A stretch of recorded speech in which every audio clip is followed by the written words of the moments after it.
Ladies and gentlemen, welcome to the show. Glad to have you guys here. Today is the very first of March, 2024. Well, it's almost the end of winter. March is starting to head towards spring. It's starting to turn the corner. Hopefully I won't have any audio troubles. I pulled the speakers to my computer now. I think it might be in the sound card that was causing that trouble. But we're going to move on. We're going to talk about what's happening in the world. Now, yesterday on my show, I talked about how Janet Yellen was pushing toward wanting to use the Russian assets for Ukrainian defense. Seems like she's not the only one. Von der Leyen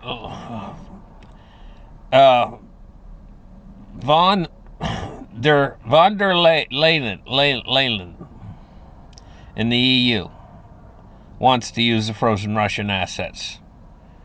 It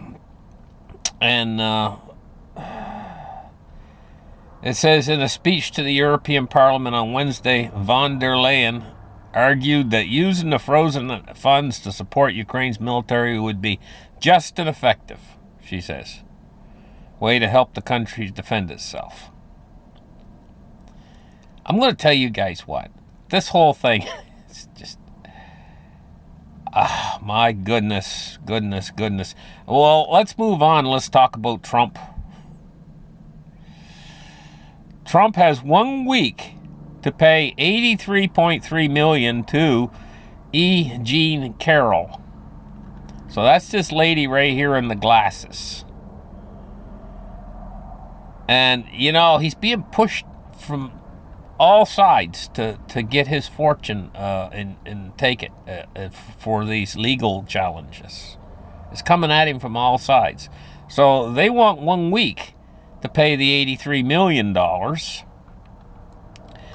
And a New York appeals judge denies Trump a bid to pay $100 million of the $454 million judgment. So it's been denied him to pay the $100 million. Does that mean he's going to not have to pay any of it?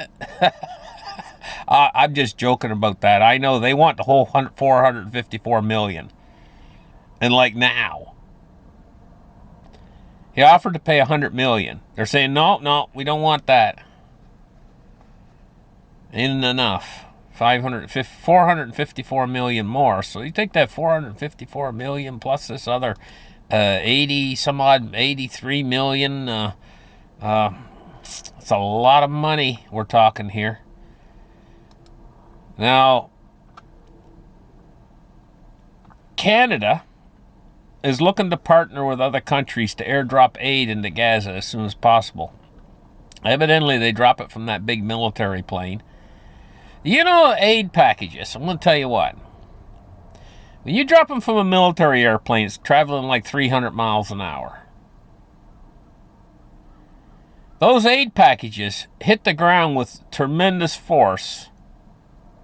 They can roll across the ground for, even if they got a little parachute with them or whatever, you know, and are almost like bombs. You got to be careful when you drop aid packages. You're not, if the people are there trying to, underneath, that can be tricky. Just saying. It's happened before.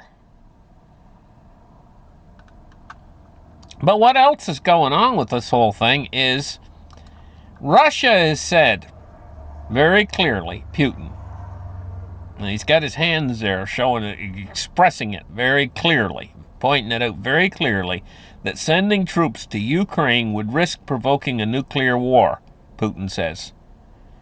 Putin has told NATO. It says the Russian president threatens tragic consequences for war interventionists during a State of the Nation speech. So in other words, you intervene and it could provoke a nuclear war. Right? So evidently, Canada is deciding under the right conditions. Canada says they're open to sending non-combat troops to Ukraine. Defense Minister Bill Blair says. In other words, we're going to send those troops to Ukraine.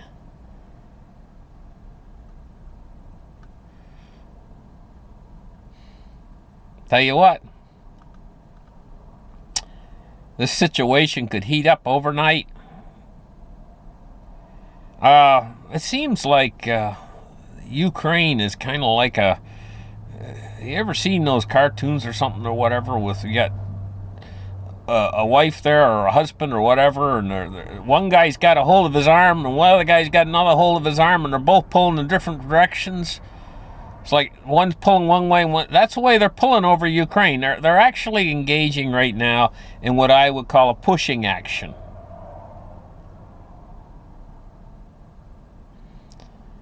The powers of the East and West are pushing right now, and it's over the territory of Ukraine. They're pushing at one another. So Canada's jumping right in there. A lot of countries over there said, oh, no, we're not going to send troops to Ukraine. Maybe it'll cause World War III.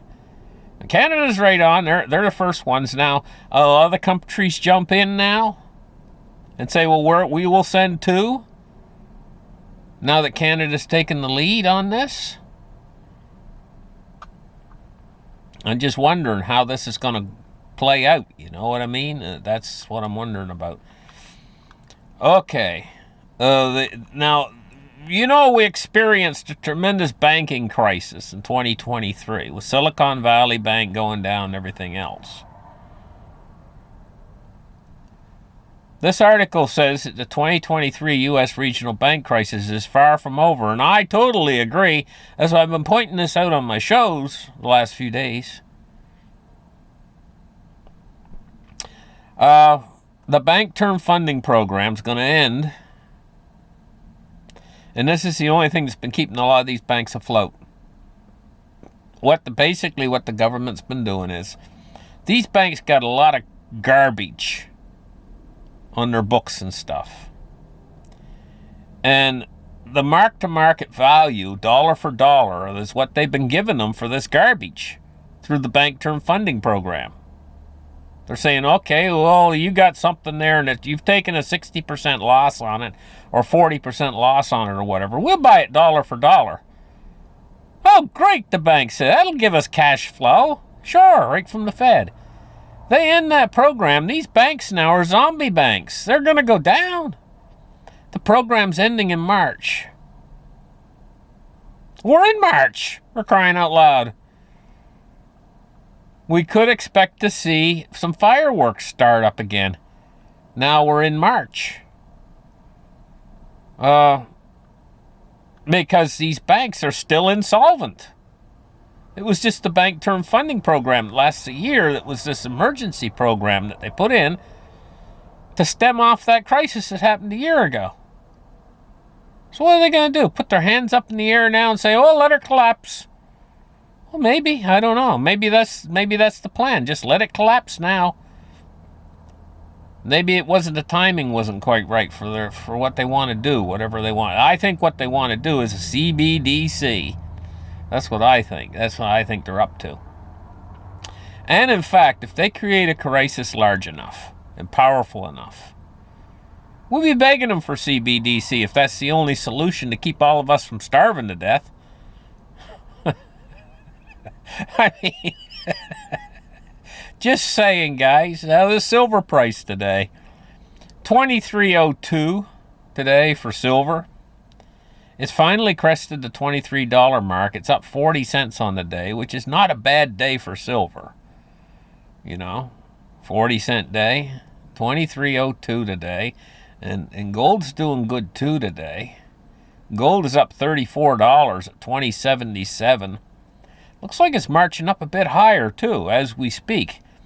Now, taking a look at the cryptocurrency market today, we're seeing that Bitcoin is 61,533.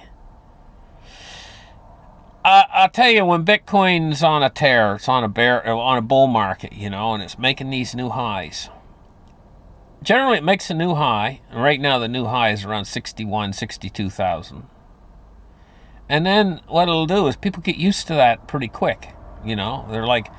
They accept it, like it was in the 40s and then 50s and now 60s, and they accept the new price. It takes a few days for them to get their head around it.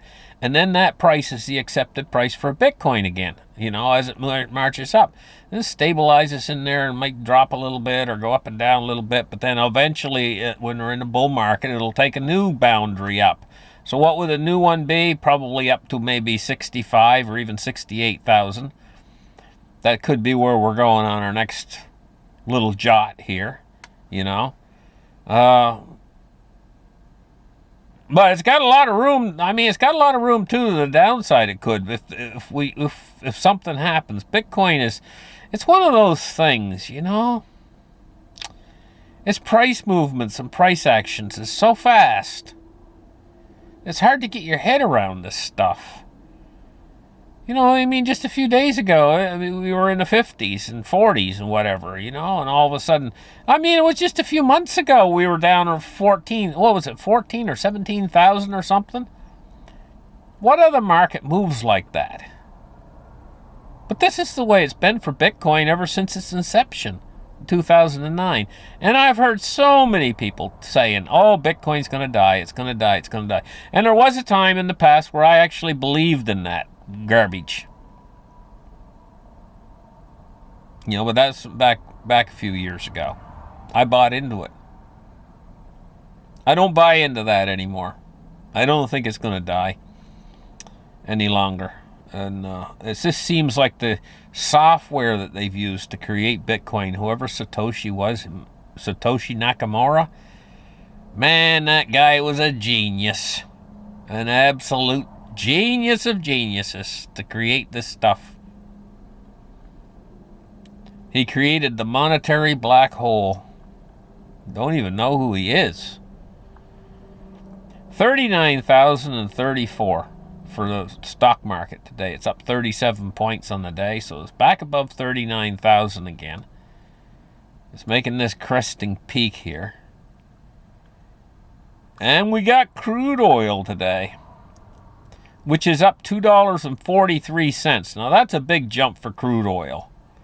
It's at $80.69. It's honestly jumped now above $80.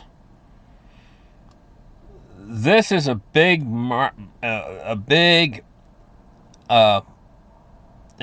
inflation, because we're in an oil-based economy. Everything you produce, everything relies on oil. It doesn't matter. You could go to the store and buy a pack of celery. You'd say, well, there's no oil in my celery. Well, what about the plastic wrapping that goes around the celery? That's made from petroleum products. And what about the truck that had to deliver that and drive cross country to get that celery to your store? What did he use? Diesel fuel. You know what I mean? So yeah, there is oil in your celery. And what did they use to produce it? The farmers, an awful lot of the petroleum products and the fertilizers and everything else, the tractors and everything else, all required to get that celery. So yes, you do have oil in your celery. A lot of it too, petroleum products. And so you see the price of petroleum products jumping by $2.43 in one day to back up over $80. That's going to be inflationary. Bonds and rates today.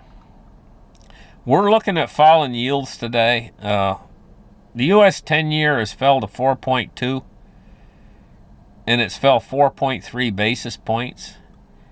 And the U.S. 30-year has fell to 4.35. It's fell 2 basis points. So bonds yields are selling. I don't know who they're selling to. Maybe they're selling them. Maybe they're creating them and selling them directly back to the people who's creating them. I don't know what they're doing here, but I do know yields are falling. When yields are falling means that they're selling. See, this is a reverse. This works in reverse. When this falls, it's like going up. I know that's hard to understand. It's a silly market, but it's in the absolute reverse of all the other markets. So when bonds are going up, the yields are falling like they are today. That means that's bullish for bonds. It means they're selling them, right? And it works in exactly the opposite. When yields fall, it means that bonds are crashing. It's bearish for bonds.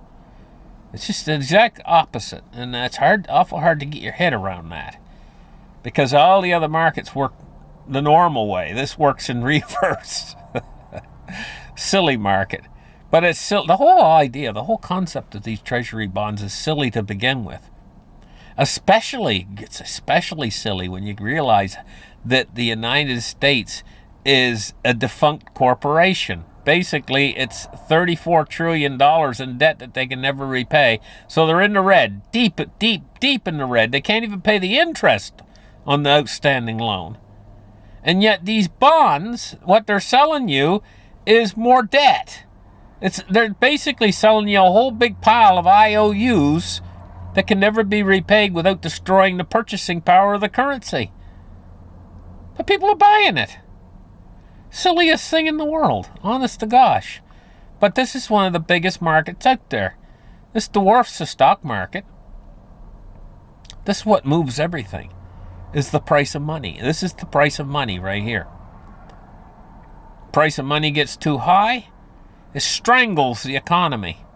That means if these yields raise too high, if they get too high, price of money gets too high, quite literally strangles the economy to death. And so that's what the Fed's been doing. They've been strangling the economy. And they're continuing to do that, even though now we're seeing we're at the starting position of the most massive downturn possibly in the history of finance. It's beginning. We're in the early stages of it, where everything's starting to fall out there on Main Street. But they got their head in the sand at the Fed, and they're letting it fall. And by the time they pull their head out of the sand and say, oh, the economy's crashing, by the time they see it, by the time they decide to do something about it, it's going to be in free fall, and it's going to be enormous. It's going to be like, this thing's like a train gaining momentum right now, or like a snowball going down a hill and gathering up speed.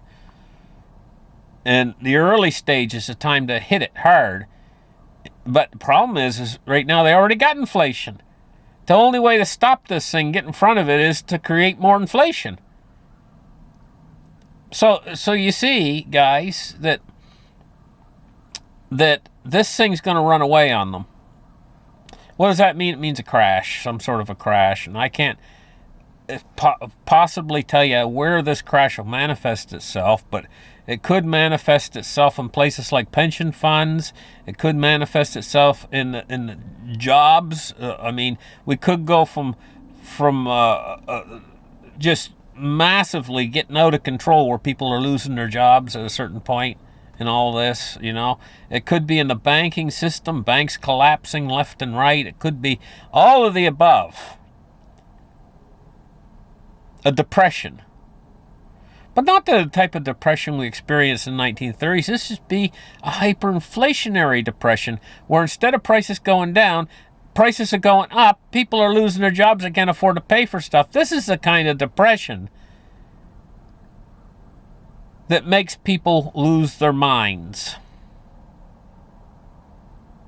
This is the kind of depression where we could see civil unrest.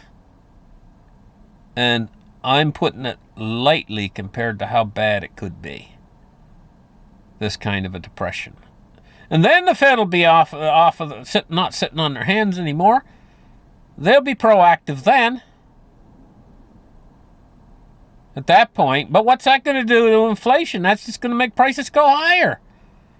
You can't put out a fire by throwing gasoline on it. It doesn't work that way. Okay, let's move on and take a look now at the U.S. dollar index at 103.93 or 95. Where's my chart here? Yeah, it's going down today. Not substantially, but just a little bit. 0.21%. So listen, thank you guys for listening to my show. Like and subscribe. Push that thumbs up button. And we'll catch you guys in the next episode. And have a great day. Bye-bye.